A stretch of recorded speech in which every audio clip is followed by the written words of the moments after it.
I discovered Wise around 5 years ago, and in this video I'm going to be sharing my thoughts on the Wise card and app. Thanks so much to Wise for sponsoring this video. And if you'd like to try them out for yourself, I've got a link in the description below where you can get a fee-free transfer for up to £500. Adding and transferring money into the Wise app is really easy, and I'll show you how it's done. So let's say, for example, I would like to add some Australian dollars into my Wise account. All I need to do is click on this, and here it gives me some options on what I would like to do. So to add money, I simply click on add. I can put in how much I would like to add. Let's say, for example, $5. And here it will give me some different options on how I can add money into my Wise account. I can do a manual bank transfer, Apple Pay, although there are some fees with Apple Pay, Pay ID, and more. The option I usually select is just a manual bank transfer. Then I just follow the prompts and it shows me the information that I need to send the money to. One of my favorite things about Wise is they're really transparent about the fees that they charge when they're converting your money. Before discovering Wise, I was using this travel money card from one of the big banks, and I actually did not realize that I was paying really high fees because they weren't exactly transparent about the fees that they were charging. I later discovered that some banks and travel cards actually charge fees hidden in their exchange rate. So while some banks and travel cards may say that they have no fees, they may actually have fees hidden in their exchange rate, which means that when you're converting money, you're not actually getting the true exchange rate. So let's say, for example, I would like to convert 10 Australian dollars into US dollars. All I need to do is click on convert. I just select the amount that I would like to convert, and then I choose the currency I would like to exchange it to. So there are many different currencies that I can exchange my Australian dollars with, and I simply select US dollars. And as you can see, Wise is very transparent about the conversion rate that they're getting me and also the fee that they're charging. So let's say, for example, you're in the US and you have $100 US in your Wise account. If you make a purchase for $100 US,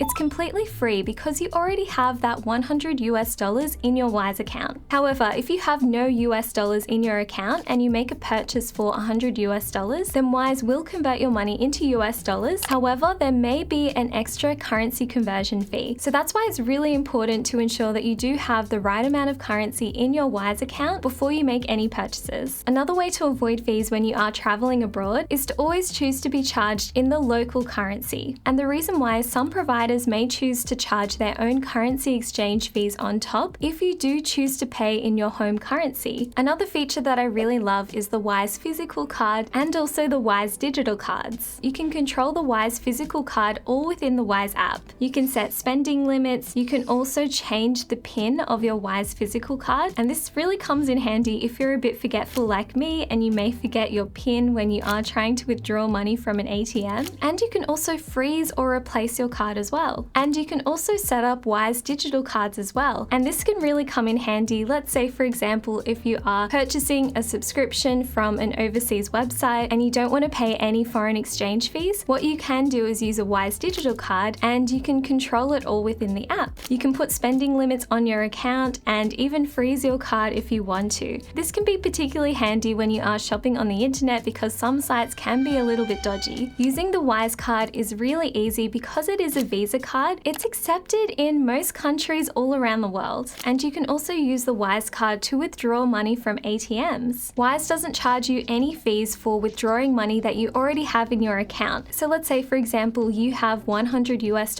in your Wise account and you would like to withdraw this $100 from an ATM. Wise doesn't charge you any fees for doing this. However, some banks and ATM operators may charge their own fees. And that's why whenever I am traveling, I try to look for ATMs that are from bigger banks overseas, because I have noticed that these ATMs and banks often charge a lot lower fees than some of the smaller banks and some of the smaller ATM providers. Using the Wise physical card, you can also make purchases in store with EFTPOS machines. You can tap the card and also insert it. And you can also set up your Wise card on Apple Pay. So just in case you forget to bring your physical Wise card somewhere, you can still make payments in store. Something that I really love about Wise is whenever you do open a new currency account in your Wise account, it also opens up a bank account for you in that other country. So let's say, for example, you have a friend or a family member who lives overseas and they want to pay you back for that dinner that you bought them. You can send them your Wise bank details in that country and then they can deposit their home currency in your Wise account. And you can actually hold this currency in your Wise account. So let's say the next time you go to visit them overseas, is you can spend that currency that's already in your Wise account without paying any extra fees. And this is exactly how you can send money and also receive money with Wise. So this is one of my friends that lives in the US, and let's say I would like to send him some money. So I simply click on send. Since I have Australian dollars in my Wise account, I can choose to send him these Australian dollars, or I can convert my Australian dollars into another currency and send him that. And to make a request for money, I simply click on request. Let's say I'm requesting 50 euros, and then I click on create payment link, and now I have a link that I can share with people to request money. So now that you know more about Wise, I'm going to go into 4 things that I really love about it and 1 thing that I hate. So the first thing I love is that they have a really amazing app and a really great card. I think the app in particular is really easy to use and I've never had any problems with it. The next thing that I love is that they're really transparent about their fees. Not a lot of banks or travel cards are very transparent about the fees that they charge. However, Wise is always transparent about the fees that they charge and also the conversion rate that you're getting when you're exchanging your money. The third thing that I love is that this app really comes in handy, especially if you have friends or relatives who live overseas. Sometimes you may need to pay friends or relatives overseas, or you may need to request some money from friends or relatives that live overseas. And the fourth thing that I really love about the Wise app is that you can actually hold these overseas currencies in your Wise account. So let's say, for example, you have a friend overseas and they send you $100 US. The next time you go to visit them in the US, you already have $100 US in your Wise account that you can use. And since it's already been converted into US dollars, you won't need to pay any additional fees. And the one thing that I don't like is something that I have noticed when I am traveling is not every country has EFTPOS machines that are compatible with your cards. So sometimes when I have wanted to pay using my Wise card, especially in a country that has EFTPOS machines that may not be compatible with the cards that I use, it has been a little bit difficult to pay. So in those cases, I always recommend having some cash on hand in the local currency so you can easily pay in those situations. This has only really happened in a few countries around the world, but I did want to mention it because I think it is really important. And if you'd like to try Wise for yourself, don't forget I've got a link in my description below where you can get a fee-free transfer. Thanks for watching this video. I hope you found this Wise review useful. And write me a comment below with the country that you'd like to travel to next. I'd love to hear from you, and I'll see you in the next video. Bye!